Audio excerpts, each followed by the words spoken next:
roman, il lève le voile, entre autres choses, sur l'histoire de l'Algérie, sur le quotidien de la radieuse dans les années 40, sur les camps vichicistes où les soldats français juifs ont été enfermés, sur la montée du radicalisme dans les années 50, la tension progressive, la vie au jour le jour malgré les attentats, et enfin l'exil.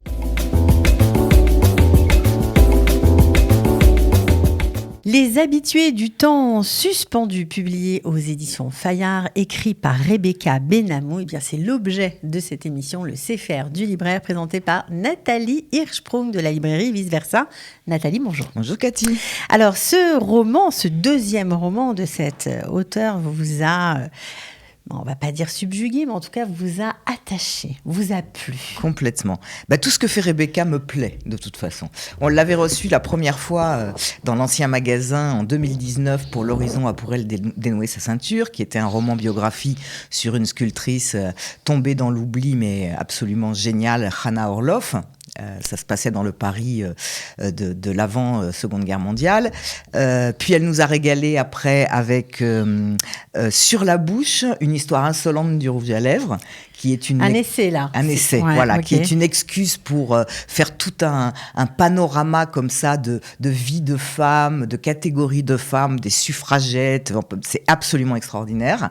C'est très très sympa. Et alors celui-ci, c'est un gros coup de cœur. Alors est-ce que c'est une histoire vraie ? Alors, c'est inspiré de la vie de son grand-père, qui a un jour quitté l'Algérie pour ne plus jamais y retourner. Et c'est donc un roman qui oscille entre le fantasme du pays que l'on perd, et on va voir pourquoi dans quelques minutes, celui que l'on reçoit en héritage. Ok.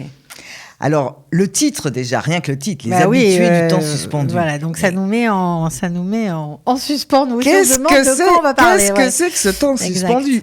Alors, ce temps suspendu, c'est un café de la rive gauche à Paris. Un matin de décembre, Lila, qui est une jeune violoncelliste, joue un air de bar pour les habitués de ce café. Et parmi eux, il y a le vieux Salomon, qui est un horloger à la retraite et qui, tout d'un coup, grâce à cette musique, voyage vers un ailleurs qu'il croyait oublié, de l'autre côté de la Méditerranée, qu'il a fui 50 ans auparavant. Un lieu dont était aussi originaire le père de Lila. Donc commence un échange entre ces deux déracinés, très très bel échange.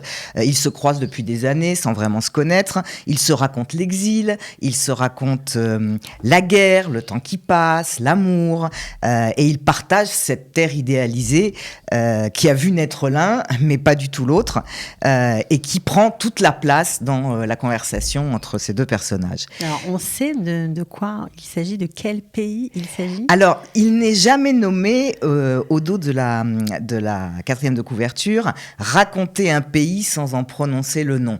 Mais on comprend assez rapidement de quoi il s'agit, même si il n'est jamais nommé, parce qu'il y a cette pudeur dans les souvenirs, dans l'évocation des souvenirs, de pas mettre des signatures dures sur les choses, de laisser le lecteur découvrir de quoi on parle. C'est saisissant dans le livre. Mais on comprend. Oui, évidemment. bien sûr, parce que ce roman, il lève le voile, entre autres choses, sur l'histoire de l'Algérie, sur le quotidien de la radieuse dans les années 40, sur les camps vichicistes où les soldats français juifs ont été enfermés, sur la montée du radicalisme dans les années 50, la tension progressive, la vie au jour le jour malgré les attentats, et enfin l'exil. Et les événements, évidemment. Bien sûr. Comme on appelle la guerre d'Algérie, les événements d'Algérie. Bien sûr. Ok, et l'exil. D'accord. Et l'exil. Alors, ce qui moi, m'a complètement séduite dans ce livre, c'est la douceur avec laquelle il remonte le cours du temps, la vie là-bas, le pays dont on ne prononce jamais le nom, comme on vient de le dire,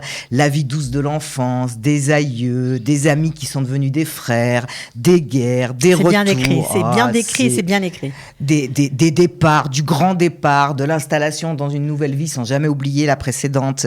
Alors, la plume de Rebecca Benamou, elle est belle, elle est imagée. C'est une écriture que j'appelle, moi, ciselée. C'est très, très bien. En quelques mots, le décor est planté et la situation en place. C'est très bien. On l'imagine. Alors c'est un livre, on est dedans, on est complètement dedans. C'est un livre qui parle d'amour, d'amitié, de famille, des liens puissants qui tissent une vie. Et Salomon Zimra, il est très très très touchant. C'est un grand-père qui transmet son histoire et qu'on aime écouter. Donc je résumerai ce livre en disant que c'est une ode magnifique à tous ceux qui ont été jetés sur les routes de l'exil par l'Histoire en marche. Voilà, alors je pense que ça va plaire à beaucoup de ceux qui nous suivent. Alors chaque semaine, on a l'habitude de lire un petit extrait. On ne va pas déroger à la règle aujourd'hui. Voilà, et il va être un tout petit peu plus long que d'habitude parce que Rebecca, on ne peut pas couper au milieu ce qu'elle dit. Quelques semaines plus tard, une nouvelle année scolaire commença, pendant laquelle ils ne rentreraient plus chez eux que les samedis et les dimanches.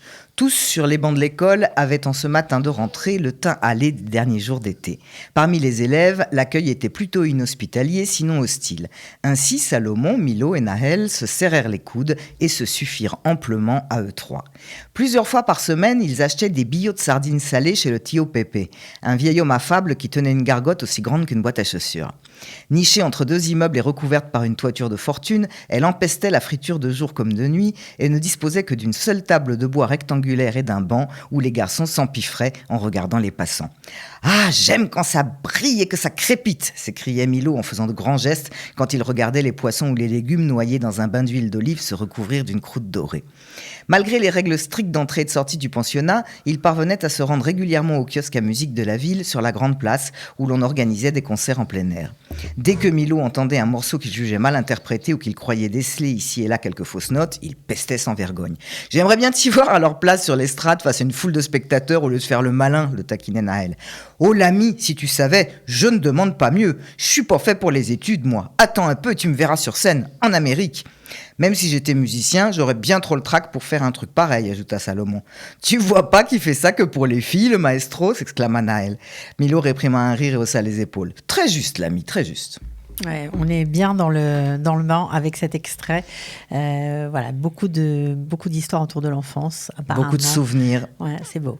Très beau. Joli. Bon, alors, elle était à la librairie Vice Versa, vous l'avez reçue. Elle a eu beaucoup de succès. Les gens ont apprécié son intervention. Elle est charmante, Rebecca. Elle est charmante, elle est d'une grande humanité, elle est d'une modestie extraordinaire. C'est une toute petite jeune, hein, elle a 35 ans, je crois, sans vouloir dévoiler trop de sa vie privée. Elle en est déjà à son 3e livre et c'est de la très, très grande qualité. Voilà, il ne reste plus qu'à l'acheter. En tout cas, merci beaucoup Nathalie d'avoir été avec nous aujourd'hui. On se retrouve la semaine prochaine pour un autre livre. Tout à fait. Ciao.